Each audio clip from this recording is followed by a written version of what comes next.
राधे कृष्ण मेरी प्यारी फैमिली, आप सब कैसे हैं? उम्मीद करती हूँ अच्छे होंगे और मैं भी बहुत अच्छी हूँ। कल का ब्लॉग मिस कर चुकी थी मैं। कल के लिए सॉरी यार, कल का ब्लॉग मैं नहीं बना पाई। आजकल क्या है, दिवाली की सफाई चल रही है घर में, शॉप पर भी चल रही है और घर पे भी चल रही है, तो थोड़ा सा डबल काम हो जाता है। अभी टाइम का थोड़ा सा इशू है, नहीं हो पा रहा ढंग से। तो मैंने सोचा चल आज छोटा सा क्लिप बना ही लेती हूँ, क्योंकि जब तक आप लोगों से बात ना करो मन नहीं लगता। अब आदत सी होगी आप लोगों से बात करने की, तो अच्छा लगता है। आप सब लोगों के घर में सफाई हो गई है क्या दिवाली की? मेरे को जरूर बताइएगा। मैंने सफाई जो अपनी दिवाली की स्टार्ट कर दी थी, कम से कम 1 महीना हो चुका है।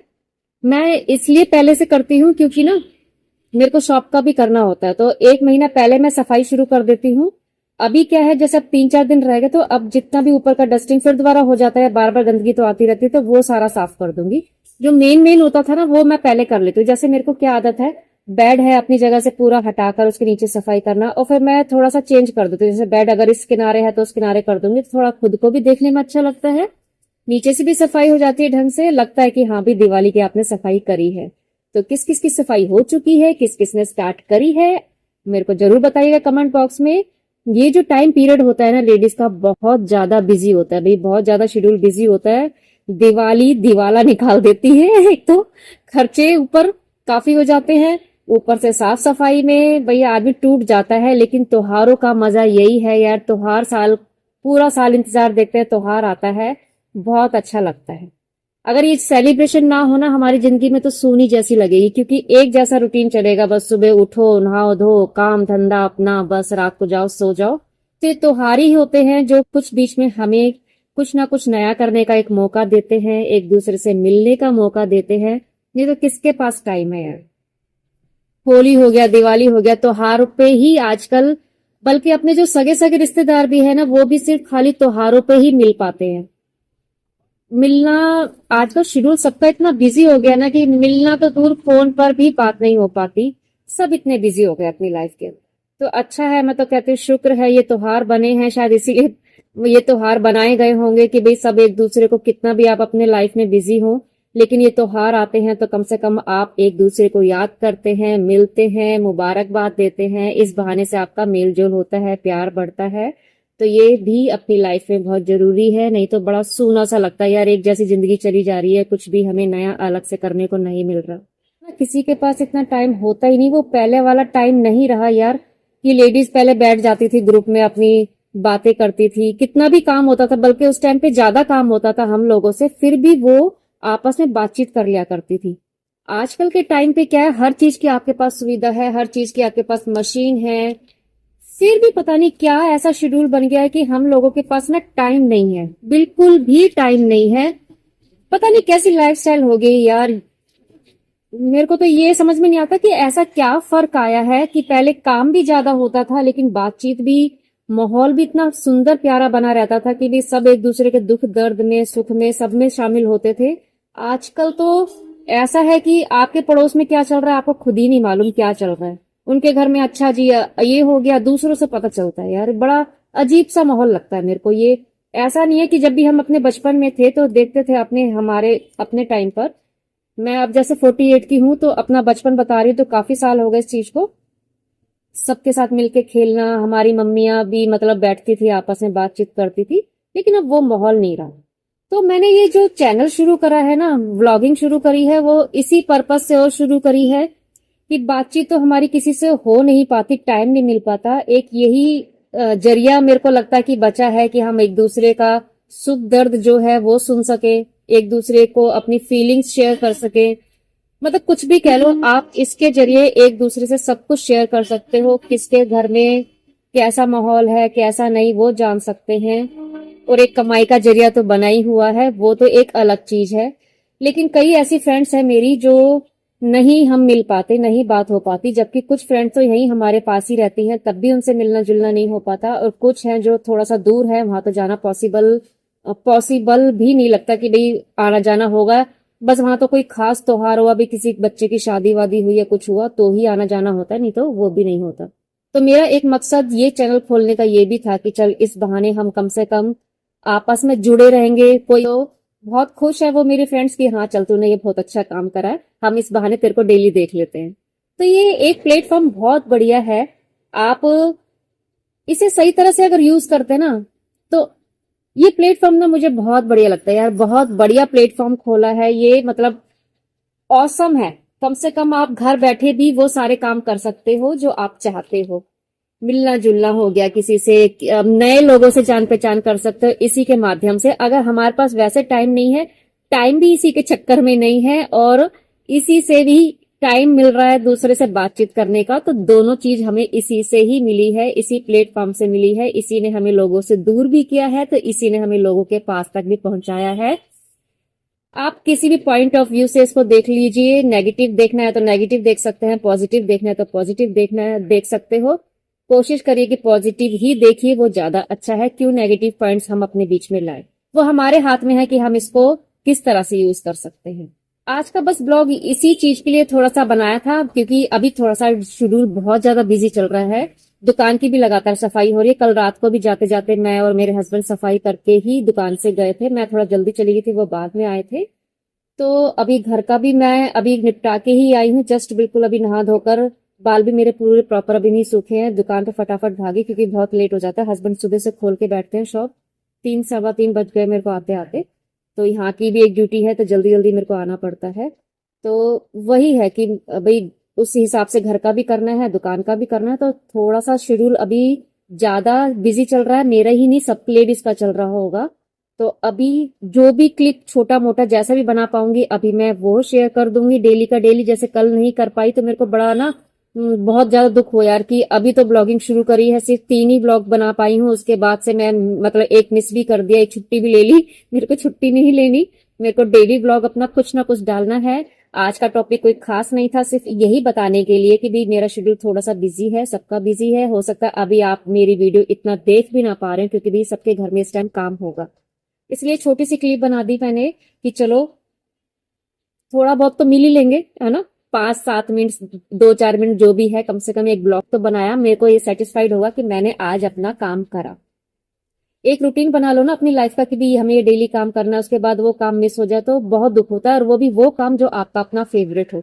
तो मेरा ये फेवरेट काम है आपसे बातचीत करना, और वो कल मैं मिस कर चुकी थी, इसलिए मेरे को बहुत दुख था। तो मैंने सोचा कि चाहे बेशक छोटा सा बनाऊंगी, लेकिन ब्लॉग जरूर बनाऊंगी अपना छोटा सा। तो दुकान की सफाई प्रॉपर चल रही है, घर का सारा काम अभी चल रहा है। छोटा मोटा रह गया, बहुत ज्यादा बड़ा तो नहीं रह गया, क्योंकि मैंने बड़ा बड़ा बताया जैसे मैं पहले कर चुकी हूँ। थोड़ा बहुत रह गया, लेकिन वो थोड़ा बहुत भी ना जब करते चले जाओ ना तो बहुत हो जाता धीरे धीरे। पता नहीं कैसे कहाँ से दिवाली में इतना सारा गंद निकलता है घर के अंदर से, पता नहीं चलता। अब यार ना वो जैसे कई लोग ब्लॉगिंग कर लेते हैं ना कि पता है क्या, घर से भी बना लेते हैं, सारा कुछ दिखाते हैं कि आपका सुबह से लेके शाम तक का क्या रूटीन है। वो अभी मैं नहीं कर पा रही हूँ, उसके लिए यार सॉरी। क्योंकि मेरा ना घर में अभी जो फैला हुआ है ना काम, तो मेरे को समझ ही नहीं आता कि कहाँ तो कैमरा रखूं, क्या दिखाऊं। फिर मेरे को थोड़ा सा अजीब लगता है यार, क्या दिखाऊं, वो झाड़ू झाड़ू पोछा दिखाऊं, या घर के वो जब भी सामान फैला हुआ वो दिखाऊं। तो वो मेरे को थोड़ा सा भी ऐसा लग रहा है अजीब सा कि वो क्या दिखाना यार उस चीज को। तो मैं सोचती हूँ चल ठीक है, बातचीत करना मेरे को ज्यादा अच्छा लगता है। भी आप लोगों से जितनी देर हो सके बातचीत करूं वो ज्यादा अच्छा है। आप मेरे को सुनो, मैं मेरे को समझो मैं क्या हूँ। आप अपनी राय बताओ कि आप क्या मतलब पसंद करते हो, उस हिसाब से मैं अपना ब्लॉगिंग चैनल को डिजाइन करूं धीरे धीरे। तो इसलिए वो ज्यादा नहीं कर पाई। हाँ, रेसिपी वगैरह मैं जरूर आपसे शेयर करूंगी। अभी थोड़ा सा बस मैं फ्री हो जाऊं, उसके बाद रेसिपी जरूर शेयर करा करूंगी। जो भी हमारे घर में बनता है, किस तरह से बनता है, आपके घर में क्या क्या बनता है, कौन सी डिश किस तरह से बनती है, सबके घर का देखो तरीका अलग होता है। सिंपल से अगर अरहर की दाल मैं बना रही हूँ या कोई सी भी दाल आप बना रहे हो, तो आपके तड़का लगाने का तरीका अलग होगा, मेरा अलग होगा। मिलता है एक दूसरे से जरूर मिलता है, लेकिन सबके घर का कुछ ना कुछ यूनिक अलग होता है। कईयों में होता कि किसी चीज से अलग से छोका जाता है, या सबका है जैसे हम है तो हमारा अलग, आप है तो आपका अलग। तो कहीं ना कहीं थोड़ा बहुत तो अलग होता ही है। तो मजा आता है देखकर कि भाई चल सीखने को मिलता है उसके घर में ये चीज है। या फिर कभी बार ये होता है कि चल टेस्ट एक बार ट्राई करके तो देख लेते हैं ना कि भाई कैसे बनती है। मजा आता है ना दूसरे के घर का एक पकवान देखना। एक ऐसी बातों बातों में बात याद आ गई, तो मैं आपको एक बात बताती हूँ। मेरी एक फ्रेंड है अनीता, वो गढ़वाल साइड की है। तो उन्होंने ना मेरे को बोला कि हमारे इधर ना एक मसाला होता है। मतलब उन्होंने काफी सारी चीजें मेरे को बताई, तो मेरे को बड़ा सुन के अजीब लगा यार कैसे बनाते होगे। तो उन्होंने कई रेसिपी मेरे को ऐसे बताई, जैसे वो आलू होते हैं ना, कच्चे आलू, तो उसको जैसे हमारे पास इनाम दस्ता होता है ना, वैसे एक ओखली टाइप का जो होता है जिसका लकड़ी का वो होता है, उसे कुचल कुचल के मतलब कच्चे आलू को कुचल कुचल के कुछ सब्जी बनाते हैं। तो वो चीज अलग है। खैर उन्होंने बताया था मेरे को, तो उन्होंने एक मसाला बताया था। मसाले का मेरे को ना नाम मैं बार बार भूल जाती हूँ, बड़ा टफ लगता है मेरे को मसाले का नाम याद रखना। मैं 3-4 बार पूछ चुकी हूँ लेकिन भूल गई। लेकिन पूछ के ना कि किसी दिन आपसे जरूर बताऊंगी कि वो मसाले का नाम क्या है। उस मसाले को आप देखोगे ना तो चाय पत्ती नहीं होती है, बिल्कुल चाय पत्ती जैसा ही लगता है वो मसाला, लेकिन चाय पत्ती से थोड़ा कड़क होता है। जैसे वो चाय पत्ती थोड़ी सॉफ्ट होती है, वो चाय पत्ती जैसा बिल्कुल डिट्टो वैसे ही लगता है, लेकिन थोड़ा कड़क होता है। तो उन्होंने बोला कि हमारे इधर ना ये मसाला यूज करा जाता है, जैसे सूखे आलू बनाओ या पालक की सब्जी छोको तो वो जो क्रंची आता है ना मुंह के अंदर, तो वो बड़ा टेस्टी लगता है। तो मैंने कहा यार एक बार देना हमें भी, हम भी ट्राई करके देखेंगे। तो उन्होंने थोड़ा सा मेरे को लाके दिया। तो वो जब उसे तड़का लगाया ना, जब मुंह में जाता है वो, जब काटते हैं होता तो बड़ा जरा सा है, कभी कभी दांतों के बीच में आता है, पता नहीं चलता वैसे तो, लेकिन वो मतलब अलग ही फ्लेवर था, मतलब मजा आया। तो मैंने उनको बोला कि यार अनीता कभी भी आप अपने साइड जाओ तो मेरे को ये वाला ला के जरूर देना। तो उन्होंने वो मेरे को मसाला ला के दिया। तो हम एक दूसरे से ही ऐसा सीख पाते हैं यार, दुनिया में कितनी सारी चीजें हैं, कितने सारे मसाले हैं, प्रॉपर हमें मसालों का नाम भी नहीं पता। किसके घर में क्या क्या डिश है कि भी उनके अंदर अलग बनता है, किसी के घर में कुछ बनता है। एक ऐसी सिंपल सी बात मैं बता रही हूँ। मैं और मेरे हस्बैंड गए थे नैनीताल घूमने के लिए। तो वहां पे ना काफी लोगों को पता होगा, नाम बताना। मैं तो यार नाम रखने में ना बता, दिमाग मेरा बड़ा वैसा कि मैं नाम नहीं याद रख पाती। तो एक फूल मतलब गोल सा एक कैक्टस जैसा समझ लो, लेकिन सॉफ्ट था, मतलब कैक्टस जैसे हार्ड होता है ना, एक गोल सा फल सा टाइप का था, और उसके चारों तरफ कांटे से थे, ऐसे ऐसे कांटे निकलते हैं।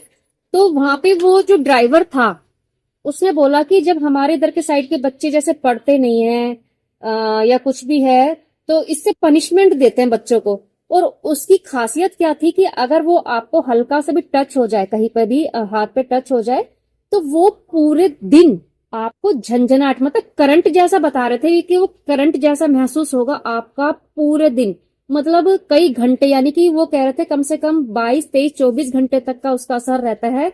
वो दर्द सा करता है, करंट जैसा महसूस होता है। तो मेरे हस्बैंड यार भाई वो वहां पे तो ऐसा था, पहाड़ी पहाड़ी एरिया है, तो वहां तो हर कदम पे वो था, बहुत सारा मात्रा में था। और उन्होंने ये भी बताया कि उसकी वहां पे ना सब्जी भी बनाते हैं।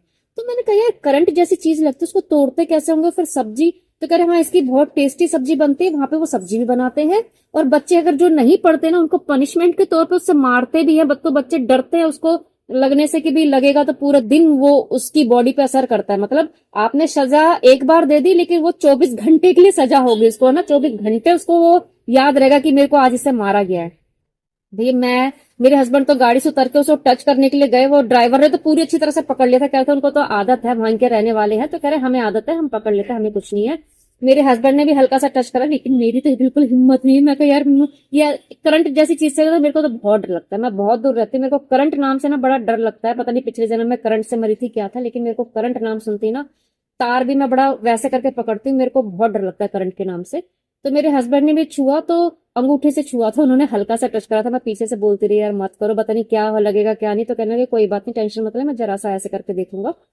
तो वो कह रहे थे कि पूरा दिन मतलब 24 घंटे तक उनके वो अंगूठे पे असर रहा। लेकिन वो कह रहे थे कि नीरू बड़ा मजा सा आ रहा है, मतलब हल्की हल्की ना वाइब्रेशन सी हो रही है। अब मैं वो फील तो कर नहीं सकती क्योंकि मैंने किया नहीं। वो मेरे को गाड़ी में बैठने के बाद भी कह रहे थे कि नीरू कर ले, क्योंकि अच्छा लग रहा है, ऐसा नहीं लग रहा कि बहुत ज्यादा वो है। लेकिन मैं हिम्मत नहीं जुटा पाई यार, मैं कहा मेरे से नहीं होगा, पता नहीं ये तुमने कैसे कर लिया। लेकिन वो पूरे टाइम तक उसको महसूस करते रहे। कह रहे नीरू हर वक्त दिमाग में ना वही जा रहा है, कहीं पे भी है लेकिन दिमाग घूम फिर के उसी अंगूठे पे जा रहा है। तो वो कह रहे थे कि हर वक्त मतलब दिमाग ना उनका वहीं रहता है, वो वहीं पर असर दिखा रहा है। तो ऐसी पता नहीं कितनी सारी चीजें हैं दुनिया में देखने के लिए, करने के लिए, सुनने के लिए। तो आप लोग ही अपना बताया करिए कि आपके इधर क्या स्पेशल है, क्या स्पेशल नहीं है। मैं तो यार मैं क्या बताऊं स्पेशल, हमारे इधर तो ऐसा कुछ खास होता होगा तो मेरा या मेरे को नॉलेज कम है शायद, मेरे को ज्यादा नहीं पता, लेकिन लोगों का सुनने में बड़ा मजा आता है। तो जो भी कुछ होगा मैं अपना बताती रहूंगी, लेकिन आप भी अपने एक्सपीरियंस बताएंगे ना तो मेरे को बहुत अच्छा लगता है कि किसके घर में क्या होता है क्या नहीं होता, या आपके इधर कुछ ऐसा स्पेशल कुछ होता है क्या।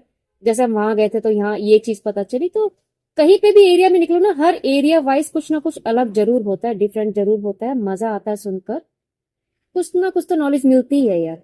मेरे हस्बैंड को क्या है, मेरे हस्बैंड को बहुत ज्यादा एक तो नॉलेज है, उनको बहुत इंटरेस्ट है नई नई चीजें जानने का। मैं ना एक छोटी सी क्लिप डालूंगी इसके अंदर। पुनर्नवा, मेरे हस्बैंड एक पौधा है, मतलब अब उसे आप घास भी कह सकते हो, पौधा है पुनर्नवा। मैं यहाँ पे साइड में उसकी क्लिप लगा रही हूँ, वो देखना आप। तो वो लेकर आते हैं जब भी पार्क में जाते हैं। पार्क में बहुत बेइंतहा फैला हुआ है वो। मेरे हस्बैंड बड़े खुश होते हैं ये सब चीजें देख के ना, कि उन्हें नॉलेज बहुत है। उन्हें ना मतलब चाहिए कि खाने में ना न्यूट्रिशन की वैल्यू बहुत हाई हो, मतलब भर भर के न्यूट्रिशन उनके उनको अपने शरीर में चाहिए। वो चाहते भी है कि पूरा परिवार भी इस तरह से खाए। तो पार्क जाते हैं तो जरूर लेकर आते हैं पुनर्नवा। तो पुनर्नवा हमारे घर में आता है, ज्यादातर आता है जब भी वो पार्क जाते हैं आता है। कभी कभी तो मैं उसकी आलू के साथ, जैसे हम मेथी की भुजिया बनाते हैं तो मैं ऐसे कट करके भुजिया बना लेती हूँ, नहीं तो ज्यादातर मैं आटे में गूंद लेती हूँ, जो मैं यहाँ पे साइड में दिखा रही हूँ। इस तरह से मैं आटे में गूंद लेती हूँ पीस के, क्योंकि ना काट करके आटे में डालो तो बच्चे थोड़ा सा नखरे दिखाते हैं कि ये मम्मी क्या गांठ सी आ रही है कुछ है। तो पीस के डाल लेती हूँ तो वो ज्यादा अच्छी तरह से बच्चे खा लेते हैं, तो उनको भी नहीं महसूस होता कि कुछ हम अलग से रोटी ऐसा कुछ खा रहे हैं। तो ऐसी न्यूट्रिशन चीजें आपको भी लेना चाहिए भाई। पुनर्नवा के बारे में शायद आप लोगों को भी पता होगा, पुनर्नवा बहुत अच्छा पौधा है। पुनर्नवा का मतलब है कि आपके जितने भी ऑर्गन्स हैं उनको एक तरह से नया जीवन देना। पुनर्नवा, नया कर देना, आपके सारे ऑर्गन्स को नया कर देना। तो उसमें वो कैपेसिटी है, वो तो बहुत अच्छी है। अगर आपको भी घास, सॉरी, अगर आपको भी कहीं पर ये मिलती है पार्क वगैरह एरिया में जाते तो जरूर इसको लेकर आइएगा। कुछ नहीं कर सकते तो आटे में तो गूंद के आप खा ही सकते हो, बच्चों को भी खिला सकते हो। तो ये ऐसी चीजें हैं जो हमें कुदरत ना फ्री में दे रही है, लेकिन हम उसकी वैल्यू नहीं कर पाते। क्यों? क्योंकि हम वहां पे वैल्यू करते हैं किसी चीज की कि जहाँ पे हमें पैसा देना पड़े। अगर पैसा दे के वही चीज आप घर पे लाएंगे ना तो उसको आप लगेगा कि नहीं जी, हम पता नहीं कितना बढ़िया कुछ लेकर आए हैं। अगर आपको वही फ्री ऑफ कॉस्ट मिल रही है तो उसकी कुछ वैल्यू हम करते नहीं है। आप पार्क में जाओगे ना, पार्क में क्या, आप इधर उधर भी कहीं जाओगे ना जहाँ पे जंगल टाइप का कुछ होता है या पेड़ पौधे ज्यादा होते हैं, किसी प्लॉट में भी देख लोगे खाली में, तो कुदरत ने जो भी दुनिया में उगाया है वो सब वैल्यू रखता है अपने आप में, और बहुत ज्यादा वैल्यू रखता है। लेकिन हम लोगों को नॉलेज नहीं है, हम लोग नहीं जानते भी ये चीज किस लिए है। जो भी ज्यादा मात्रा में हो रही है पृथ्वी के ऊपर फ्री में, आप उसे ना पानी देने जा रहे हो ना कुछ देने जा रहे हो, आप उसकी कोई किसी तरह की सेवा नहीं कर रहे, लेकिन फिर भी भरपूर मात्रा में हो रही है। तो वो कुदरत चाहती है, वो कुदरत ने उसको इस तरह से बनाया है कि वो, मतलब उसको किसी की भी जरूरत नहीं है, लेकिन वो बड़ा होगा। उसके अंदर अपने आप को बड़ा करने की, अपने आप को इतना उभार कर लाने की कैपेसिटी होती है कि वो पौधा नहीं मरता। तो समझिए उसके अंदर कितनी एनर्जी है, कितना उसके अंदर स्टेमिना है, जो वो बिना किसी सेवा के बड़ा हो रहा है। तो वो हमारी बॉडी में जाकर हमें क्या देगा। तो इस चीज पे भी कभी कभी, मतलब मेरा तो इतना ज्ञान नहीं है, मेरे हस्बैंड का बहुत ज्ञान है भैया। वो तो, उनका तो मन करता है कि कई बार तो जंगल में सरवाइव कैसे करते हैं यही प्रोग्राम ज्यादातर देखते हैं। मैं कहा यार क्यों देखते हो, कहीं तुम्हें जंगल में जाना है क्या? तो कह रहा वो नहीं, इसलिए देखता हूं मैं कि कम से कम कहीं आदमी कहीं फंसता है ना तो उसे सरवाइव करना तो आना चाहिए। और ये हमारे इधर बिल्कुल नहीं सिखाया जाता, ना बच्चों को सिखाया जाता, ना स्कूल में ही हमारे इधर ये ट्रेनिंग है। उत्तराखंड में जो अभी कई साल पहले जो बाढ़ आई थी, कितने लोग यार उसमें वो हुए, और कितने लोग कई पहाड़ी ऊंचे एरिया पे जाके फंसे, कितने लोगों को निकाला गया, पता नहीं कितने लोग वहां फंसे रह गए होंगे या फंसने के चक्कर में खत्म हुए होंगे, पता नहीं क्या क्या किसके साथ क्या क्या ट्रेजिडी हुई होगी, हम लोगों को नहीं पता। तो जीवन में ना सरवाइव करना, ये चीज सीखना भी बहुत जरूरी है। कई बार आपने देखा होगा कि बिल्डिंग में जैसे ऊपर के फ्लोर में आग लग गई, कुछ हो गया, अब बच्चे वहां से कूद रहे हैं, किसी को यही नहीं पता अगर आग लगी है तो उससे बचने के भी कुछ उपाय होते हैं, वो हमें सिखाए जाए, नहीं सिखाए जाते।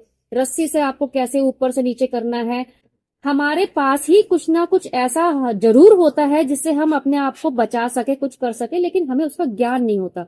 ज्यादातर आदमी बिना ज्ञान के मारा जाता है कहीं पर भी फंसता हो तो। अगर ज्ञान हो ना थोड़ा बहुत भी, तो कहीं ना कहीं सरवाइव करके निकलने की चांस होते हैं। हम बिल्कुल हाथ पर छोड़ के बैठ जाते हैं कि यार अब कुछ होगा ही नहीं, क्योंकि हमने ना वो ट्रेनिंग ही नहीं मिली, हमने वो कभी जीवन देखा ही नहीं, ना तो हमारे स्कूल में ना हमारे घर के अंदर। तो अब बताइए, देखो टॉपिक कहाँ से कहाँ ले आई मैं। यही होता है मेरे साथ, यही प्रॉब्लम है। मैं टॉपिक कहीं से कहीं का भी लेके बैठ जाती हूँ, तो उसके लिए चलो सॉरी, आप लोगों से दिल से माफी मांगती हूँ, माफ करना। लेकिन आप बताना कि ये वाली जो मैं बात कह रही हूँ ये भी जरूरी है ना लाइफ के अंदर भी। आपको भगवान ना करे किसी के पास भी ऐसी सिचुएशन आए, लेकिन ये चीजें करना सीखना भी बहुत जरूरी है। एक टॉपिक चला था, थोड़ी सी उस पर बात होगी, कोई बात नहीं, कोई बुरी तो चीज मैंने आपको बोली नहीं है, अच्छी ही चीज बोली है। चलिए आज के लिए इतना ही ठीक है, खत्म करते हैं, मिलते हैं आपको अगले ब्लॉग के अंदर अपने नेक्स्ट ब्लॉग में। तब तक आप खुश रहिए, मस्त रहिए, स्वस्थ रहिए और प्यारे प्यारे कमेंट्स भी करते रहिए। टाटा, बाय बाय।